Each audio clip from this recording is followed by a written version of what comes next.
जानिए कैसे हुई भगवान श्री कृष्ण की मृत्यु व कैसे खत्म हुआ पूरा यदुवंश। महर्षि वेद व्यास ने महाभारत की कहानी को 18 खंडों में संकलित किया था। युद्ध के पश्चात भी बहुत कुछ ऐसा रह गया जिसके विषय में जानना बहुत जरूरी है।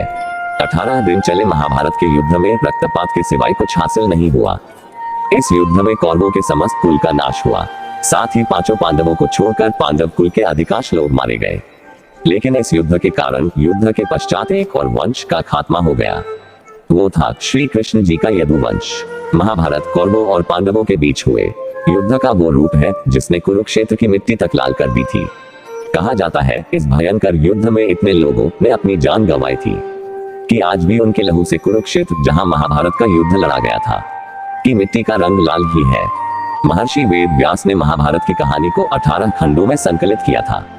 कुरुक्षेत्र का युद्ध इस ग्रंथ का सबसे बड़ा भाग है, लेकिन युद्ध के पश्चात भी बहुत कुछ ऐसा रह गया जिसके विषय में जानना बहुत जरूरी है, जिनमें भगवान श्री कृष्ण की मृत्यु और द्वारका के नदी में समा जाने की घटना अत्यंत महत्वपूर्ण है। मौसल पर्व 18 पर्वों में से एक है जो 8 अध्यायों का संकलन है। इस पर्व में भगवान कृष्ण के मानव रूप को छोड़ना और उनकी मृत्यु के पश्चात उनकी नगरी द्वारका के साथ घटी घटना का वर्णन है। आइए जानते हैं क्या छिपा है मौसल पर्व की कहानी के भीतर। यह घटना कुरुक्षेत्र के युद्ध के 35 साल बाद की है। कृष्ण की द्वारका नगरी बहुत शांत और खुशहाल थी, जहां युवाओं के भीतर चंचलता बड़ी ही सामान्य थी और वे सभी भोग विलास में लिप्त रहते थे। एक बार कृष्ण के पुत्र साम को एक शरारत सूझी। स्त्री का वेश लेकर वह अपने दोस्तों के साथ ऋषि विश्वामित्र, दुर्वासा, वशिष्ठ और नारद से मिलने गया। वे सभी भगवान श्री कृष्ण के साथ एक औपचारिक बैठक में शामिल होने के लिए द्वारका आए थे। स्त्री के वेश में साम ने ऋषियों से कहा कि वो गर्भवती है। वे उसे ये बताए कि उसके गर्भ में बच्चे का लिंग क्या है।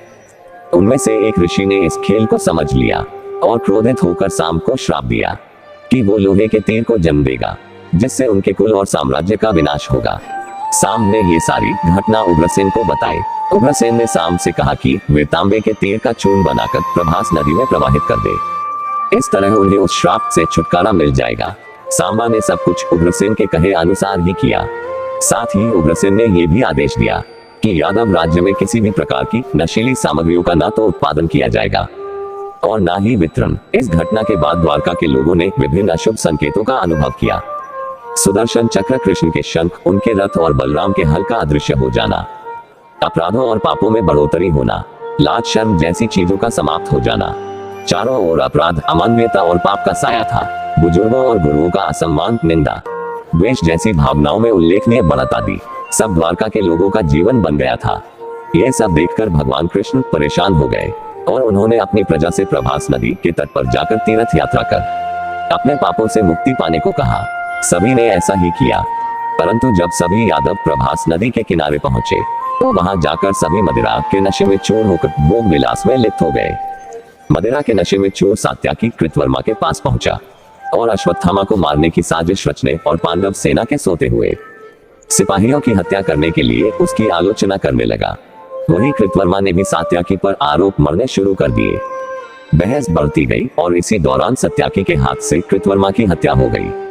कृतवर्मा की हत्या करने के अपराध में अन्य यादवों ने मिलकर सात्याकी को मौत के घाट उतार दिया।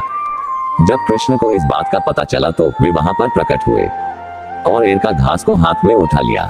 यह घास एक क्षण में परिवर्तित हो गई, जिससे श्री कृष्ण ने दोषियों को सजा दी। मदिरा के नशे में चोर सभी ने घास को अपने हाथ में उठा लिया और सभी के हाथ में मौजूद वो घास लोहे की छड़ बन गई, जिससे सभी लोग आपस में ही भिड़ गए और एक दूसरे को मारने लगे। वब्रू, दारुक और भगवान कृष्ण के अलावा अन्य सभी लोग मारे गए। यदुवंश के नाश के बाद कृष्ण के ज्येष्ठ भाई बलराम समुद्र तट पर बैठ गए और एकाग्रचित होकर परमात्मा में लीन हो गए। इस प्रकार शेषनाग के अवतार बलराम जी ने देह त्यागी और स्वधाम लौट गए। लोहे की छड़ का चूर्ण एक मछली ने निगल लिया और वह उसके पेट में जाकर धातु का एक टुकड़ा बन गया। जेरू नामक शिकारी ने उस मछली को पकड़ा और उसके शरीर से निकले धातु के टुकड़े को नुकीला कर तीर का निर्माण किया। कृष्ण वन में बैठे ध्यान में लीन थे। जेरू को लगा वह कोई हिरण है। उसने कृष्ण पर तीर चला दिया, जिससे श्री कृष्ण की मृत्यु हुई। कुछ समय बाद अर्जुन मदद लेकर द्वारका पहुंचे और कृष्ण की मृत्यु की खबर पाकर अत्यंत दुखी हो गए। कृष्ण के जाने के बाद द्वारका में उनकी 16,000 रानियां, कुछ महिलाएं, वृद्ध और बालक ही शेष रह गए। वे सभी इंद्रप्रस्थ के लिए रवाना होने लगे। इसके बाद उस क्षेत्र में सभी देवता और स्वर्ग की अप्सराएं, यक्ष, किन्नर, गंधर्व आदि आए और उन्होंने श्री कृष्ण की आराधना की। आराधना के बाद श्री कृष्ण ने अपने नेत्र बंद कर लिए और वे सशरीर ही अपने धाम को लौट गए। महाभारत युद्ध की समाप्ति के बाद जब युधिष्ठिर का राजतिलक हो रहा था, तब कौरवों की माता गांधारी ने महाभारत युद्ध के लिए श्री कृष्ण को दोषी ठहराते हुए श्राप दिया कि जिस प्रकार कौरवों के वंश का नाश हुआ है, ठीक उसी प्रकार यदुवंश का भी नाश होगा। दोस्तों, मेरी कहानी को अपना अनमोल समय देने के लिए आप सभी का तहे दिल से शुक्रिया। यदि मेरी कहानी आप लोगों को अच्छी लगे तो प्लीज कमेंट करें और सब्सक्राइब करें। आपका एक एक कमेंट और सब्सक्राइब मेरे लिए बेशकीमती है। धन्यवाद।